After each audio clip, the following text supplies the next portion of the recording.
शुक्लांबरधरं विष्णुं शशिवर्णं चतुर्भुजं प्रसन्नवदनं ध्यायेत् सर्वविघ्नोपशान्तये। ॐ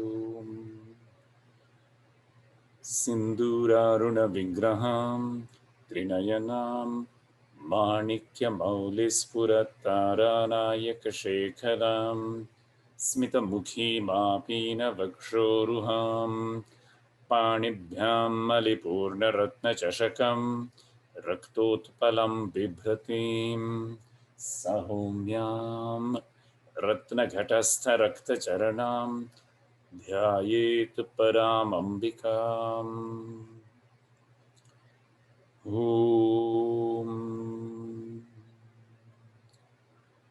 ध्यायेन्नित्यं महेशं रजतगिरिनिभं चारुचन्द्रावतंसं रत्नाकल्पोज्ज्वलांगं परशुमृगवराभीतिहस्तं प्रसन्नं पद्मासीनं समन्तात् स्तुतममरगणैः व्याघ्रकृत्तिं वसानं विश्वाद्यं विश्वबीजं निखिलभयहरं पञ्चवक्त्रं त्रिनेत्रम्।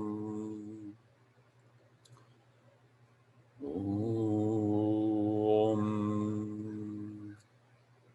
नारायणं नमस्कृत्य नरं चैव नरोत्तमं देवीं सरस्वतीं व्यासं ततो जयमुदीरयेत्।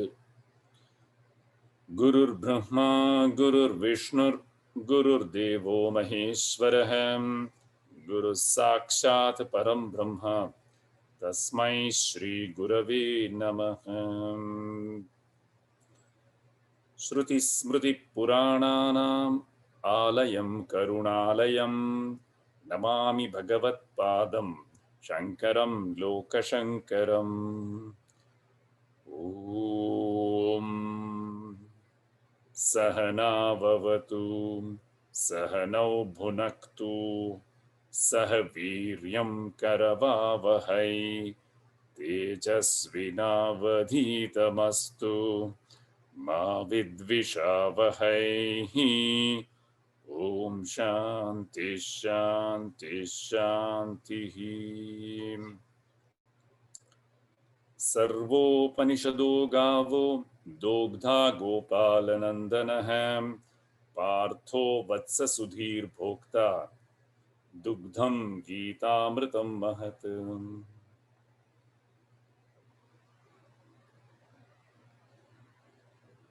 धृतराष्ट्र उवाच धर्मक्षेत्रे कुरुक्षेत्रे समवेतायुयुत्सवः मामकाः पाण्डवाश्चैव किमकुर्वत सञ्जय। श्रीभगवानुवाच क्लैप्यं मास्मकमः पार्थ नैतत्त्वयुपपद्यते क्षुत्रं हृदय दौर्बल्यं त्यक्त्वोत्तिष्ठ परन्तप। यो माम् अजम् अनादिं च वेत्ति लोकमहेश्वरम् असम्मूढः समर्थ्येषु सर्वपापैः प्रमुच्यते। एतां विभूतिं योगं च मम यो वेत्ति तत्त्वतः सोऽविकम्पेन योगेन युज्यते नात्र संशयः। तेषां सततयुक्तानां भजतां प्रीतिपूर्वकं ददामि बुद्धियोगं तं येन मामुपयान्ति ते। तेषामेवानुकम्पार्थम् अहम् अज्ञानजं तमः नाशयामि आत्मभावस्थो ज्ञानदीपेन भास्वता। हन्त ते कथिष्यामि दिव्यायात्मविभूतयः प्राधान्यतः कुरु श्रेष्ठ नास्त्यन्तो विस्तरस्य मे।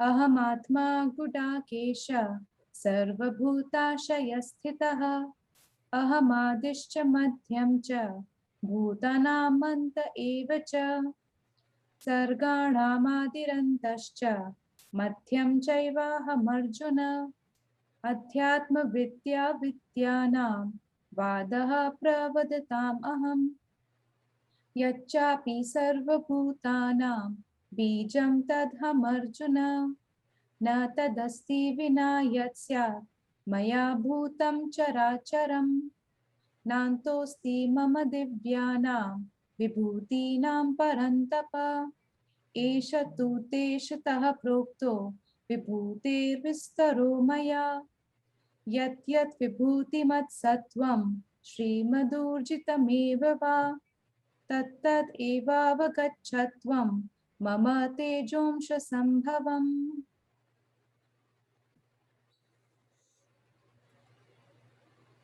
Very nice, thank you. So, today we are going to start a new adhyaya, am I right? Gunatraya Vibhagayo. Chaturdasho Adhyayah.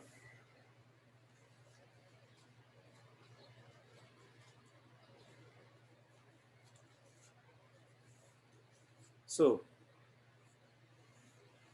this is a very beautiful adhyaya based on Sankhya philosophy. Now, the preamble to this adhyaya comes from the previous one. So, Sarvam Utpadhyamanam Kshetra Kshetranya Samyogat Utpadhyati iti Uktam. It has been declared that every being takes birth due to the union of the field and the field knower. Tat katham iti. How does it happen?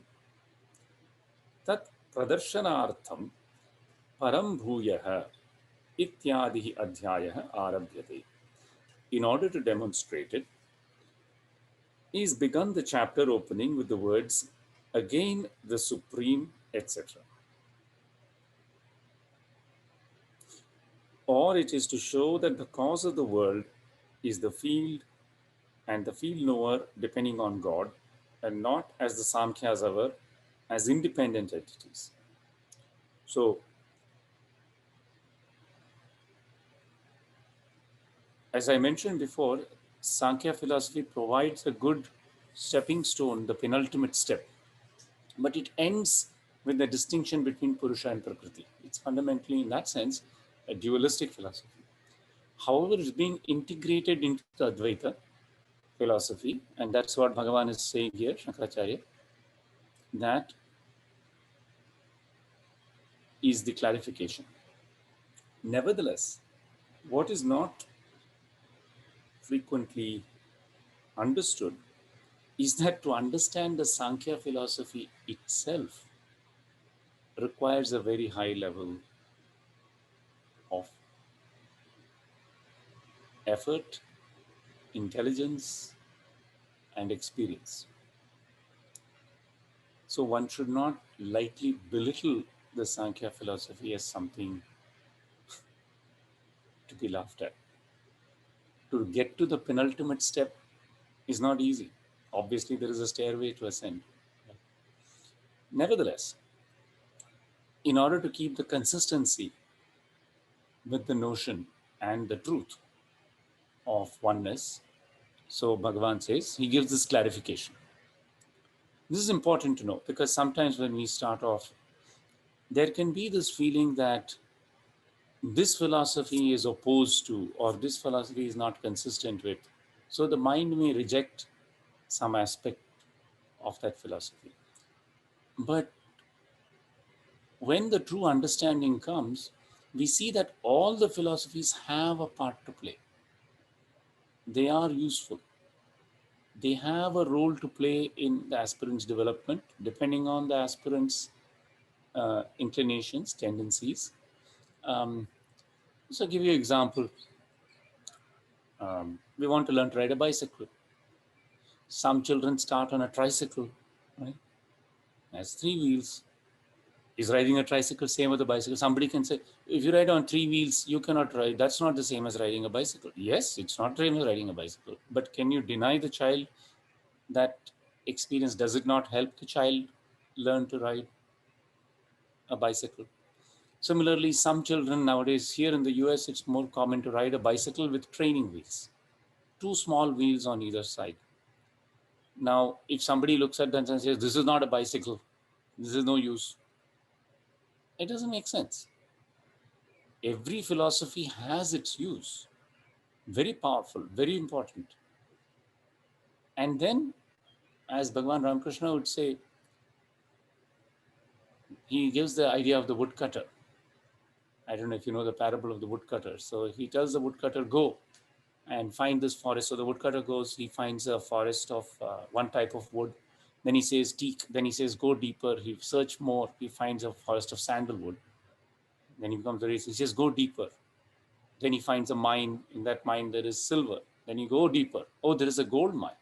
Go deeper. There's a diamond mine. In this way, the path also involves different important concepts. Purusha Prakriti concept is very important. It's the foundation of Yoga Sutra also. And to attain mastery of Yoga Sutra is not easy. But if Yoga Sutra mastery is attained, then definitely it prepares the mind better for Advaita.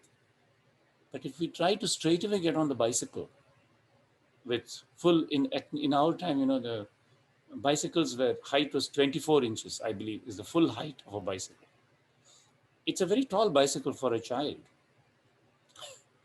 Sometimes they would say, put your leg between the two bars and try to ride it, and all kinds of funny things. So if we try to jump on a 24-inch bicycle right away, as a 6-year-old or 7-year-old, you're going to bruise yourself a lot before you learn how to ride. Right? So in this path, what the guru says, comes and says, okay, why didn't you try tricycle? It's okay. We know it's not the real thing. Child knows it's not the real thing, but it practices. It learns how to pedal. Then you put the training wheels on. It's happy. It's making some progress. It's getting exercise also. Then one day it's okay. Now take the training wheels off. Right? Let's see how it goes. This way. Right? That making sense? Right? So Sankhya Yoga, very powerful, very important. Then further, it was stated that the cause of empirical life is man's involvement in Prakriti and attachment to its constituents. Yes, Purusha attached to Prakriti, Guna Sangat. Yeah? So, Prakritistatvam Guneshu cha Sangaha Sansara Karanam Ityuktam. So, what is the translation of empirical life? Is this samsara? Right? Samsara is a very, very peculiar and powerful thing. At one time, it seems so attractive. When we are enjoying life, it attracts us like anything. It's lovely to have the senses satisfied, the mind. When things are going well, it's the most attractive thing. And when things are going badly, it's the most repulsive thing in the world.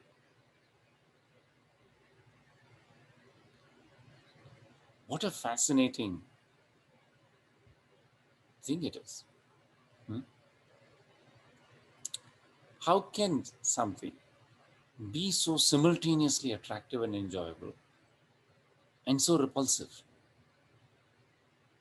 It's amazing. Right? And it is irresistible. Seemingly irresistible. So we think of empirical life. We just say empirical life sometimes in a very bland way. But we have to relate it to our life.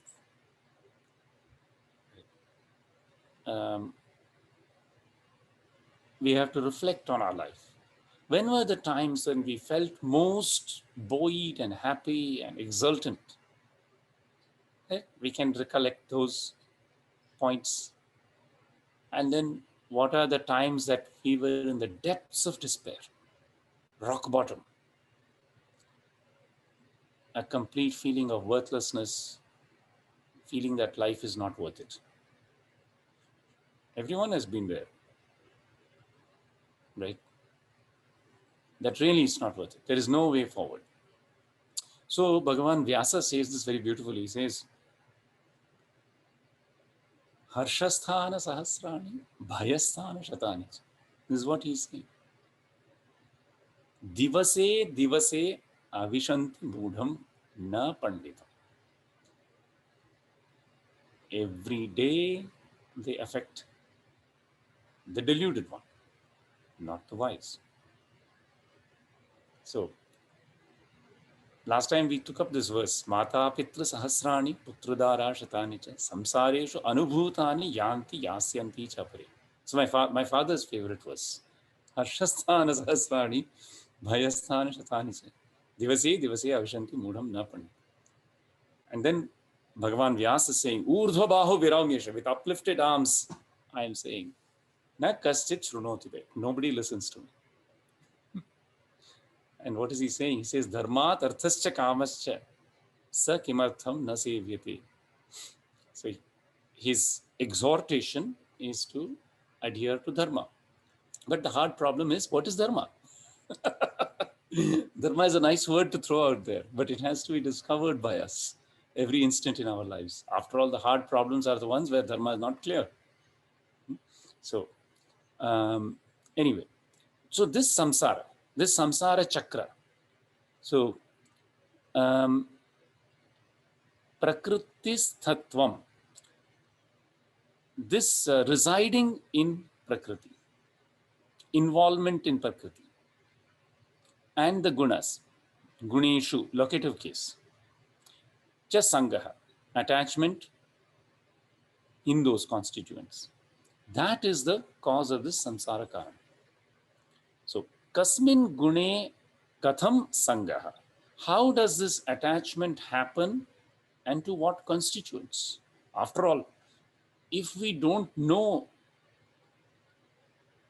the chain of enslavement, what is the chain that binds us? Yes or no? Right? Then how will we know how to cut the chain?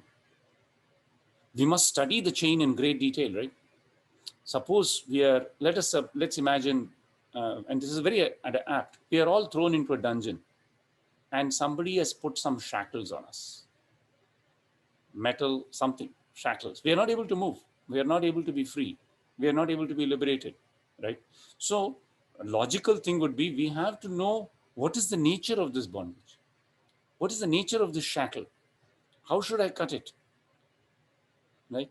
Because if we know either the hacksaw blade or there is a key maybe to the lock, if we can put the right key, then we can release, right?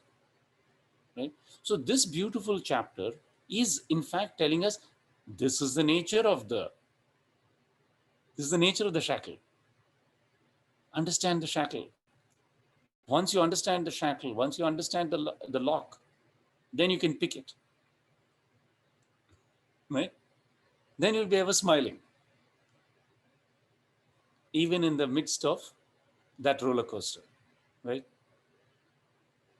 That's what he's saying.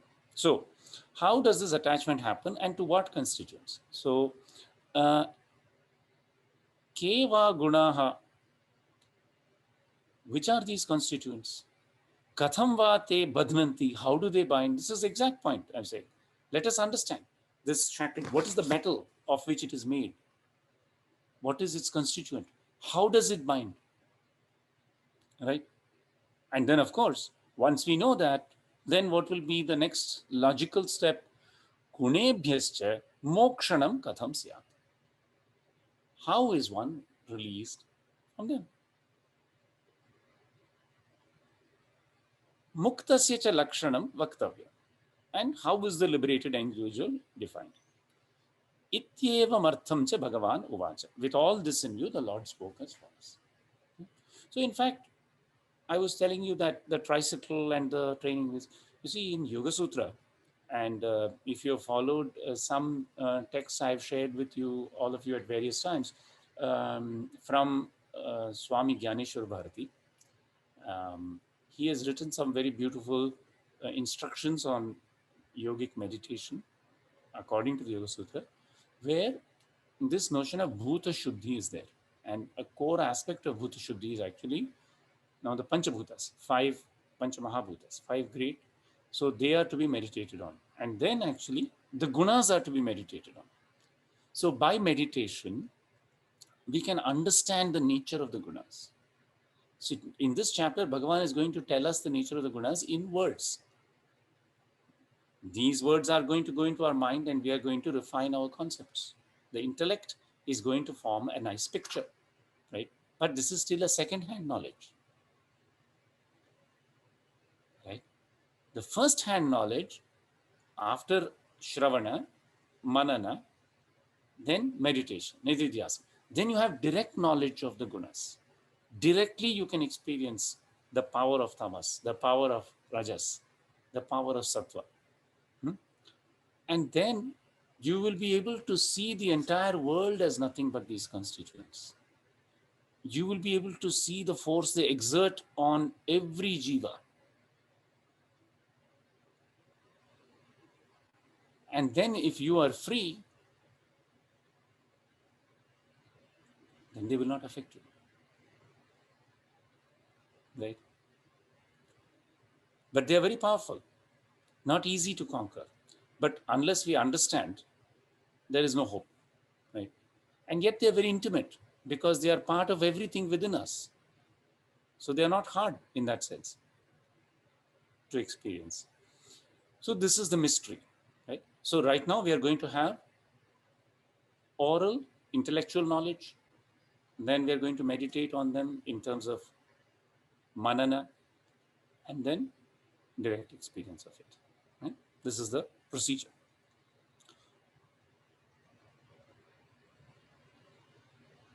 The other thing is,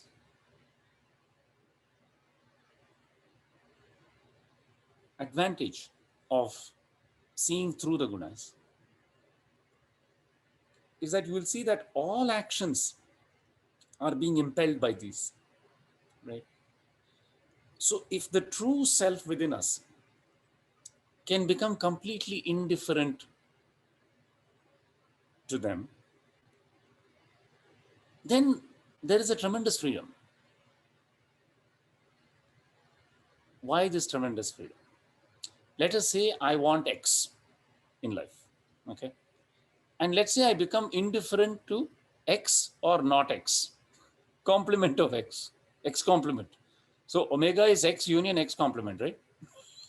In set theory, correct? World of possibilities. I want this first. This is the guna sangha. Now, I say world of possibilities. I'm okay with this, I'm okay with not this. What is such a person? Infinitely powerful. You cannot beat this person.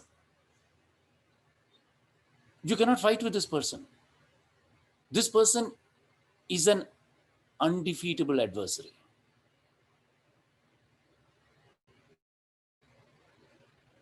You cannot do anything to them. It is like a vajra, it's like a diamond. Whatever arrows you shoot at it, they will bounce off. It is called adamantine. Not adamant, but adamantine. Impenetrable, right? How does that come? Because the person's mind has become equally happy with either option, right? It's a very high state. It is a difficult state, but it comes from wisdom. So such a person's mind is unassailable, right? And so then what happens? Everybody thinks they're always getting their way. Why? Because whatever they get, they're happy with. So other people start feeling jealous. He's always getting his way.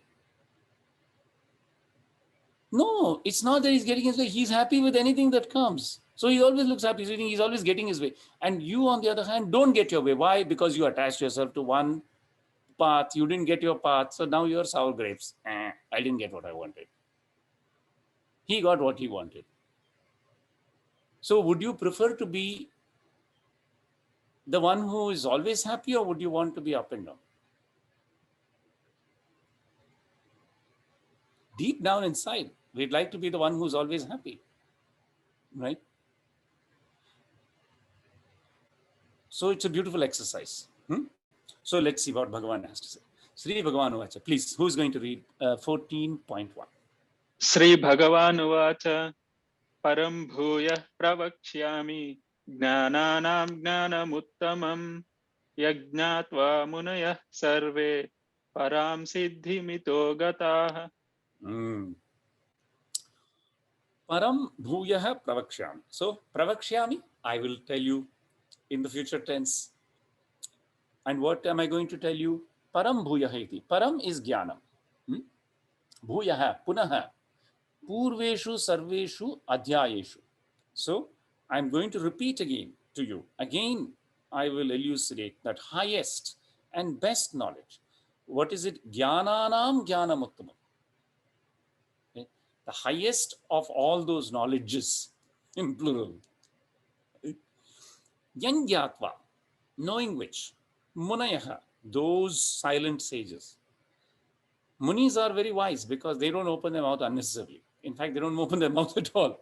They've realized that silence is the best option. Right? Survey all those silent sages. Param Siddhim, that supreme perfection, the perfection that is even beyond. Ito Gataha, from here they have transcended and gone. Itaha, referring to this samsara chakram. Beautiful, no? Inspiring.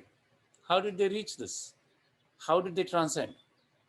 The highest is related to the term knowledge that occurs after many other words. Again indicates that it has been repeatedly mentioned. Of course, 13 chapters have gone by. Because its content is the highest reality. What is it? This knowledge is called the best among all forms of knowledge because its fruit is the best. The forms of knowledge do not refer to the virtues enumerated in So this is a very important point. Remember, that one was Amanitvam, Madambhitvam, Mahimsa, Kshantirarjavam. At the end, Bhagavan said, Etad Jnanam iti proktam ajnanam yadatunita. What Bhagavan Shankaracharya is clarifying is, it does not refer to those aspects, the virtues that arise from knowledge, but however it refers to knowledge of sacrifices and other nobles. So, the Veda and Upaveda, see, there's a very high level of thinking. In today's world, many people don't even know what the Veda is. If that is the lower form of knowledge, then some caution, self-reflection, introspection is in order. Nevertheless, this is higher than all that also. These do not lead to liberation, but the highest knowledge does. So it is extolled by means of the adjectives, the highest and best. So, Parottama Shabdabhyam Stauti. By mastering it, in order to excite the listener's interest.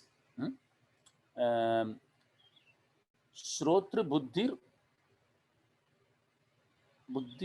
Uchyat Padanartham.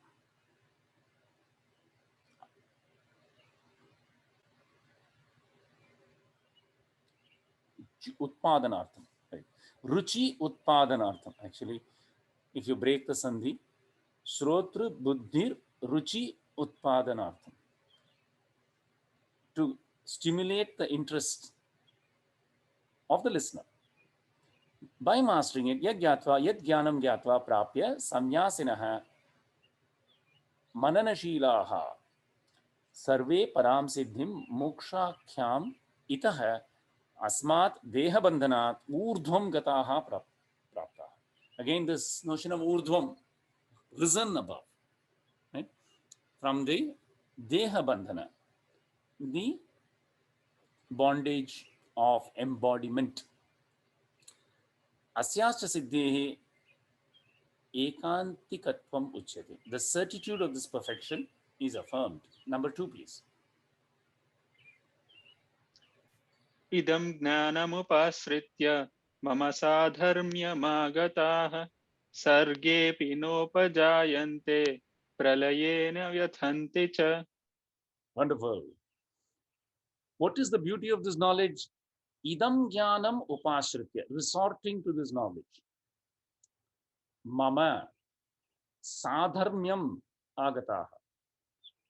They have achieved my own nature. Sarge api, at the time of dissolution.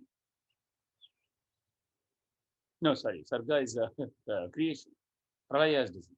Sarge api, at the time of creation, manifestation, na upajayante, they are not born again. Pralayena vyathan teacher. And nor do they get distressed when the time of dissolution of the worlds arises. So fairly straightforward. In this is last time also we talked about this. First thing is fear of death, natural among embodied. Second is no fear of death because of the conviction of jatasya dhruvo mrityu dhruvam janma mritasya cha. The certitude of rebirth after death, and also the notion of the lokas. And so a firm conviction that if the based on one's dharma and punya, there will be an ascent and enjoyment of Svargaloka for a period of time. This is second level. That is all the Vedic mantras, sacrifices, kratavaha are all for that only, right? To enjoy Svarga. Then next level is the level that Bhagavan is now talking about.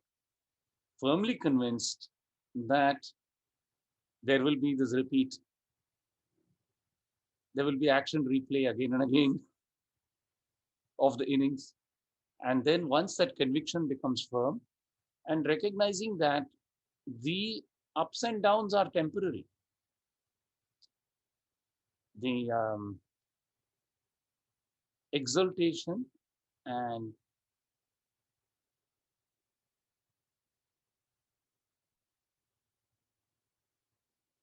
descent of the mind to the bottom, these are cyclical. So once that has been seen through, then the mind is ripe for this. So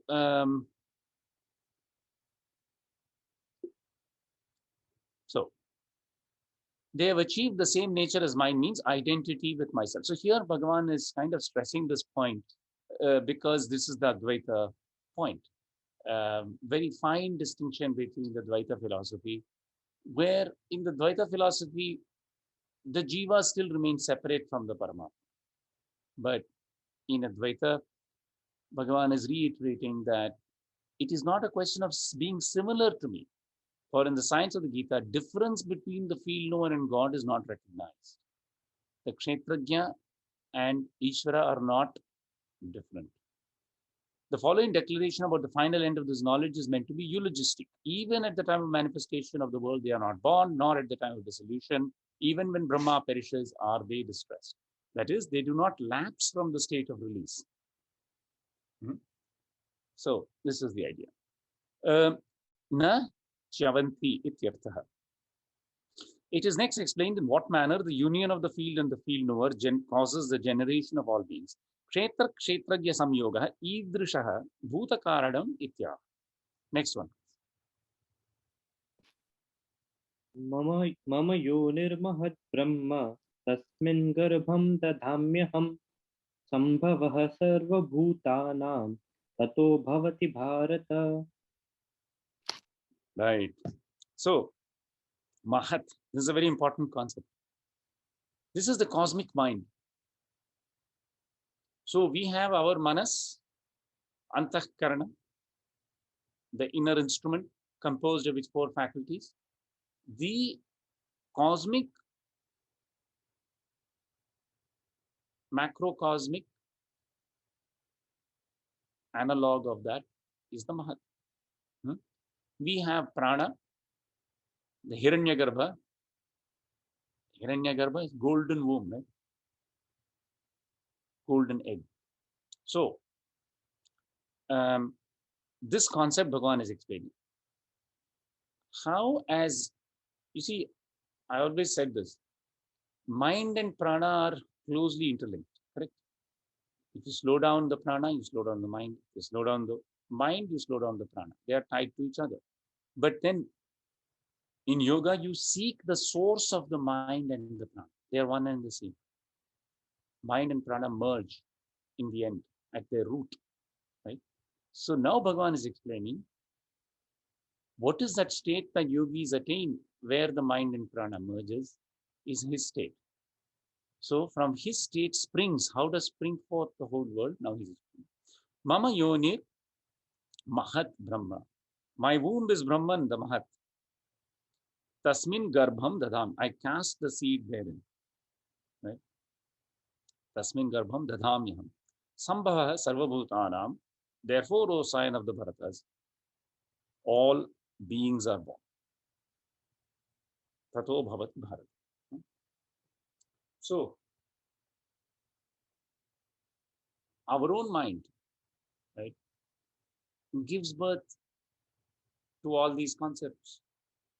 Prana goes in, activates the seed bed. We have these samskaras. So, right now we are in Jagrata Avastha. Right? Jagrata Avastha, we are experiencing some things. Right?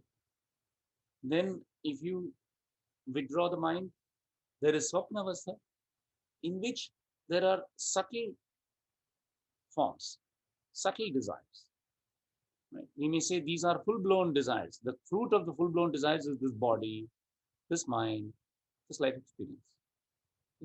But there are subtle desires also, which may not have come yet to fruition. Then we withdraw even deeper in the deep sleep, Sushupti Avastha, right? In the Karana Sharir, there are seeds, seedling samskaras, right? They will give birth to full-blown desires if they are watered with consciousness, right? Now, if you aggregate all those and see where did the root of all those seeds come from, that is what. It is from him that all the samskaras arise. So, this is a very fantastic explanation and powerful explanation. So, the Hindu Sanatana Dharma philosophy is not creationist, it is manifestationist. Right? So, very nice. Actually, Bhagavan, if I read further, the point I said, and this I must tell you, these concepts, why I'm saying even before reading is because they are seen in meditation. So there is perfect tunement. Sometimes I tell you, I anticipate, Bhagavan is confirming this, right? You will get the same feeling. When you meditate and you reach that point, you will see. So this is very delightful when you read the scriptures echoing exactly what you can see. So what is Bhagavan? My Maya. The Maya that belongs to me, it consists of the three constituents. It is my Prakriti, the womb or cause of all beings. My womb is described as Mahat Brahma because it is vast in relation to all its effects and because it is their cause and controller. In this great Brahman, I cast the seed of Hiranyagarbha's birth. The seed of the birth of all beings. I cast it as the Lord with my twofold power of the field and the field knower. The idea is that I bring about the union of the field with the field knower, who is associated with the adjuncts of nescience, desires, and actions. The birth of all beings via the origination of Hiranyagarbha proceeds from this casting of the seed by me, O Arjuna. Therefore, the easiest way to know the Lord is to surrender to him. Right? Two ways. One is withdrawing prana and mind to their source. The other is embracing him in his fullness. Both lead to the same goal. Right? He is giving the easy way. Right? So this beautiful explanation is meant to inspire love of the Lord. Right? Because he is the father of everyone. Because he is the originator. Right? The one who cast the seed is the father, right? So he's the father of all beings. Anyone says, I am an orphan, they can always turn to the Lord. So this is the beauty of the Bhagavad Gita. Next one, please. 4.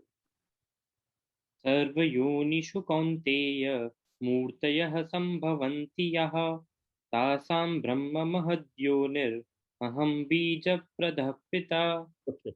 This is, I will confess to you, I have not read these verses in a long time, but the next verse is saying what I said, right? I'm the father, he said right away, the supplier of the seed. Okay. This is very beautiful. It's a great delight to read this because it just echoes the thinking. So, Sarva Yonishi Kaunteya, in all wombs, O son of Kunti, Murtayaha Sambhavanti Yaha. This is very beautiful also. You see, as you all know, often misunderstood Murti worship is thought of as idol worship. But Murti, of course, is a very subtle concept. It is a form. We are also Murtis,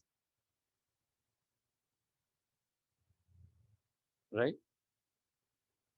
So, to the true Sanatana Dharmi, true Hindu, there is no conflict. But those who don't know may experience consternation and conflict. So Bhagavan here is pointing out what is the meaning of Murti itself. Whatever forms, Murtayaha, Sambhavantiyaha, Tasam Brahma Mahad, their womb is this great Brahman, Yonihi, Tasam Brahma Mahad Yonihi, Aham Bija Pradapti. I am the supplier of the seed, I am the father. So now, Ke Gunaha, Katham Badhnanti iti uchare. Now Bhagavan will go on and say, what are these constituents? How do they bind, etc. Number 5, please. सत्वं रजस्तम इति गुणाः प्रकृति संभव निबन्धन्ति महाबाहो देहे देहिनमव्ययम्. Very nice. So, fairly straightforward, right? Sattvam, Sattva, Rajaha, Tama, Tamaha, iti, plus iti, Tama iti. Guna, three gunas. Prakriti Sambhava. The product of Prakriti.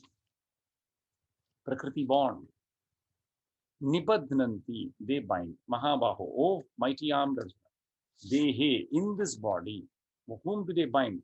Dehinam, the embodied one. But it's immutable, avyayam. So in a way, all human beings are singularities. Why? Because the infinite has been shrunk into them, into a point. You know this concept of, I'm sorry, this is a little partial to the physics, concept of delta function, right? Integral of delta function over all infinity gives you 1. So every human being is a delta function because there's infinity within you, right? But when we integrate, we get 1. So how did this infinity become limited?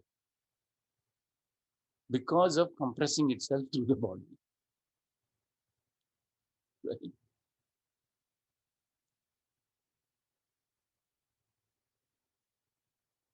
Does that make sense?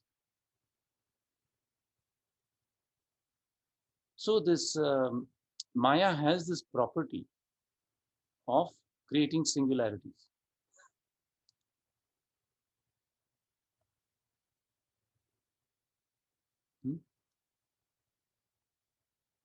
Somehow it takes that infinite measure and concentrates it in 1, right? And then when the mind turns inwards and has a glimpse, then it says, oh, okay, I can conquer this. My true nature is infinite. And that's a sense of liberation, right? I can span anything. So, Sattvam iti, the gunas are named Sattva, Raja, and Tamas. The word constituents gunaha is technical. This is something interesting which would be nice to read. This is Bhagavan's technical points. So let's gunaha iti पारिभाषिकः शब्दः न रूपादिवत् द्रव्याश्रिताः गुणाः. This is very important. Sattvam rajah tama iti eva namanah. Now you see in our thing, we are very important, give a lot of importance to the name, right? So they are named such. Now the word is technical. It does not denote qualities like color, etc. inhering in substances. It's not an attribute. See, normally when you say uske gun bahut achhe hain, we mean it's a quality. It's an attribute. He's a sweet fellow, right? This fruit is sweet. This flower smells nice, right? This color of this thing is not an attribute like that. It is intrinsic.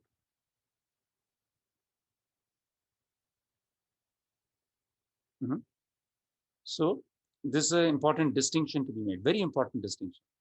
Right? Like qualities, they are eternally dependent, being related to the field knower. Being essentially nescience, they bind the field knower as it were.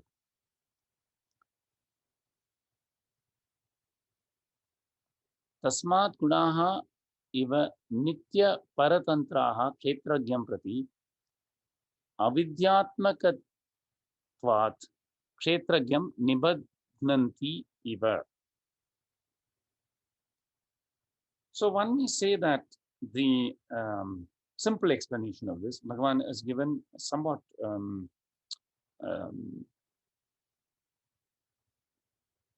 technical explanation, but if you are willing to accept that there is the concept of the mind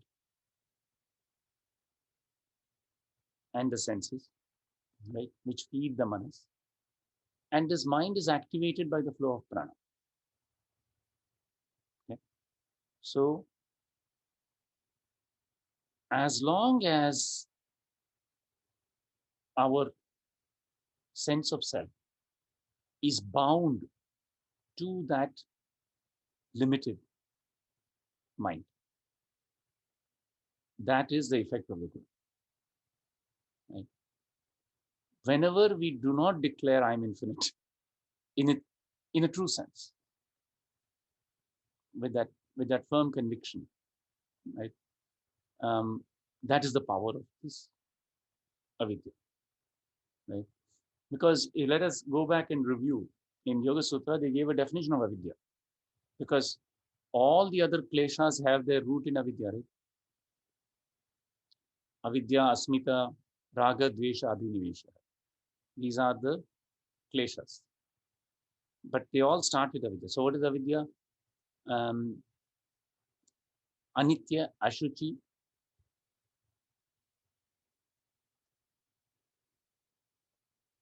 sukha, anatmasu, right?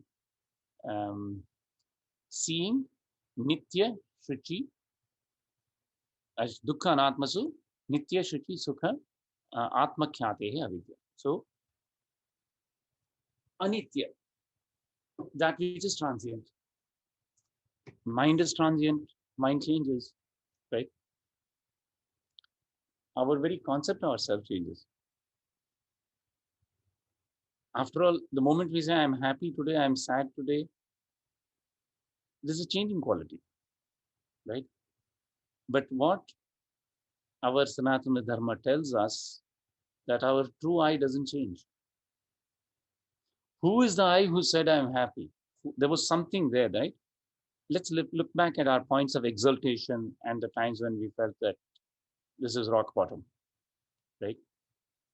There was an I that experienced both those, right? That I did not change.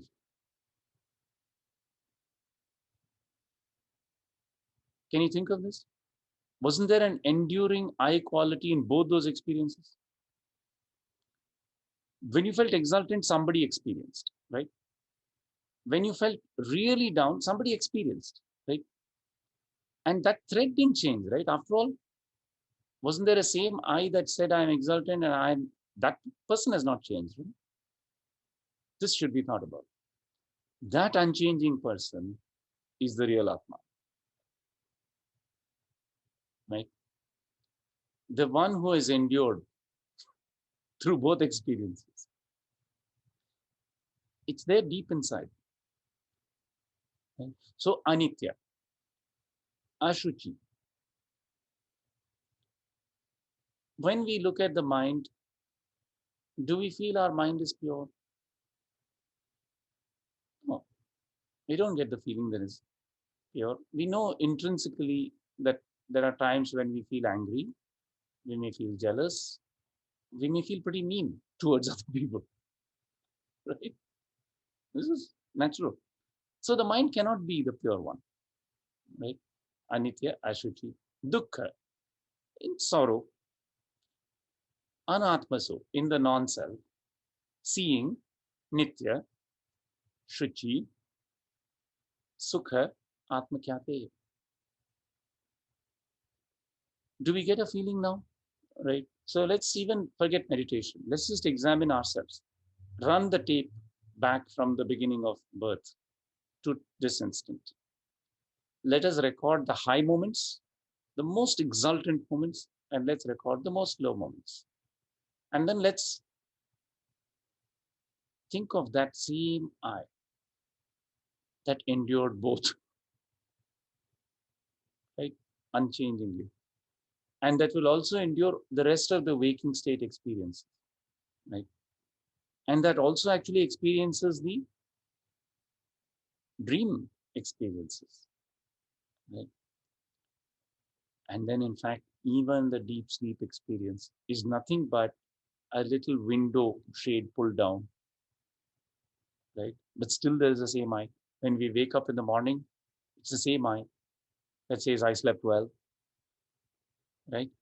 So, is it possible that that I just was still there? It's only the mind that had shut off. Somebody had drawn a little shade over that lamp of the mind, but the I was not changing, right? This is a deep concept, but this is the Atma Khyati. So it is eternal. That means it will survive through all sleep. It will survive beyond death of the body, right? This is something. And it's not limited to any one person. This is the concept. And it is pure. Why is it pure? The mind can get tainted. The mind can think so-called good and bad, pure and impure. But the true self is not tainted. Because we talked about the analogy with space, right? We can defile the space with all kinds of bad smells. We can defile the space, or we can enrich the space with right now agarbatti and things like that. But space is not changed. The agarbatti is only for the mind. The true I doesn't care whether you light agarbatti or not, right? But it makes the mind conducive to knowing the true I. That's all. Right? All good things are merely conducive to moving the mind towards that changeless I, true self. So, um, so then what does Bhagavan say? So this is the point. If we ask what is nescience, avidya, we have the definition now, right? We must rest in the notion of I that is eternal, beyond sleep, beyond death of the body. This pure, untainted by the notion of good or bad thoughts, and that is obviously not sorrowful because it's beyond pleasure and pain, and it is the true self. So any other thing is then the non-self in some sense, right? You may designate. So then tatra sattvadinam sattvasya eva tavat lakshanam uchyate. So now Bhagavan now is going to go into the description of the gunas, but let us take a pause here because we have about 4 minutes, and it seems a good place to summarize and reflect and ask questions or comments on the most beautiful first 5 verses. So we are finding out about the shackles, right? Any questions so far on what we read?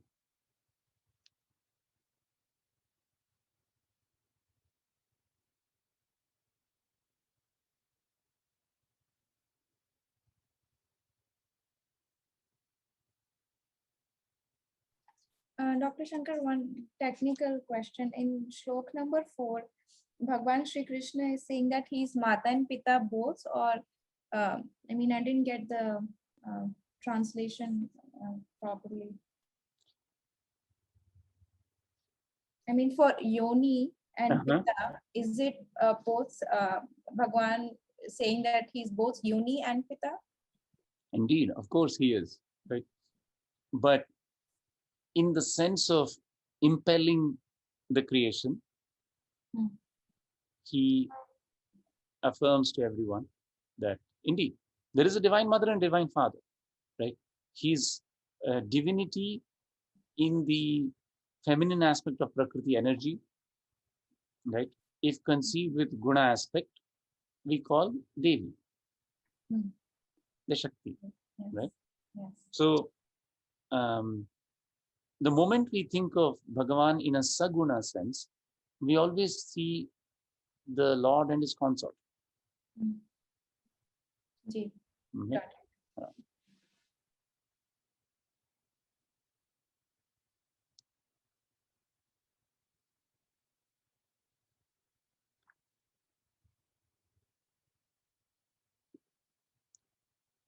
So I think it's a very beautiful chapter.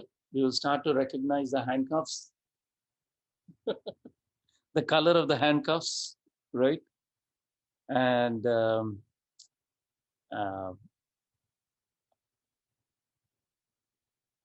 it is conceptually very, very powerful.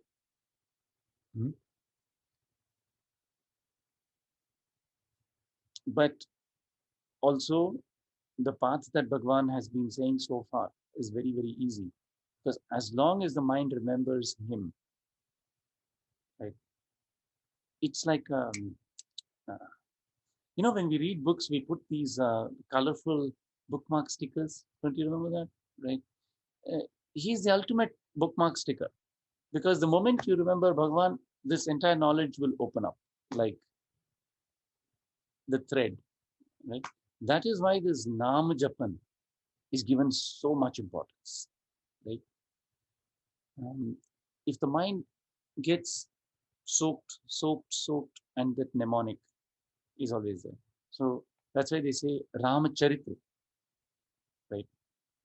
That Varnan, description of the pastimes and the sports, the Leela of the Lord, right? The more and more and more the mind gets soaked in that, then the very name will trigger all, that name will be the bookmark. The moment you hit the bookmark, it will open. Now, similarly, we have read here Bhagavad Gita. This is Bhagavan Sri Krishna's word. So the moment we think Krishna, right, immediately all his words will be accessible to us.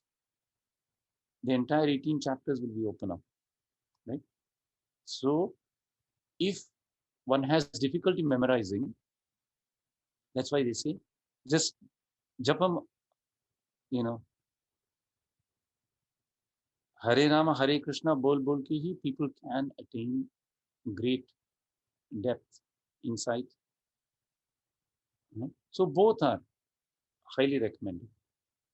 Of course, when our mind is in a waking state, it's not able to sit on one thing, right? It's not able to constantly sit on the Lord. So then, better to read about his exploits, right, in different ways. Then, when the mind sits in meditation, it can focus on the Lord. So then, the two will there will be a tuning to his frequency also, his level of thought, very lofty thought, right? Because his job is dealing with the infinite, right? His concerns are very large compared to ours. Any other comments?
sometimes it is just nice to just enjoy the feeling of the Lord's memory and his words, even without analysis.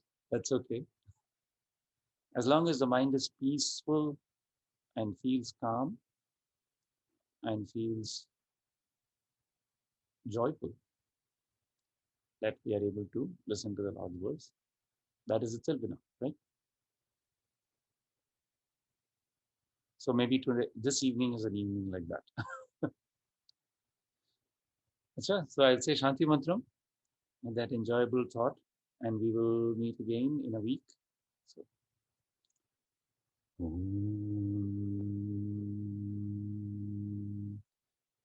Tachamyura Vrinemahe Gatum Yajnaya Gatum Yajnapataye Daivi Swastirastunaham Swastirmanushabhyaham Urdhvam Chigatu Bheshadam Channo Astu Dvipade Sham Chatushpade Om Shanti Shanti Shanti.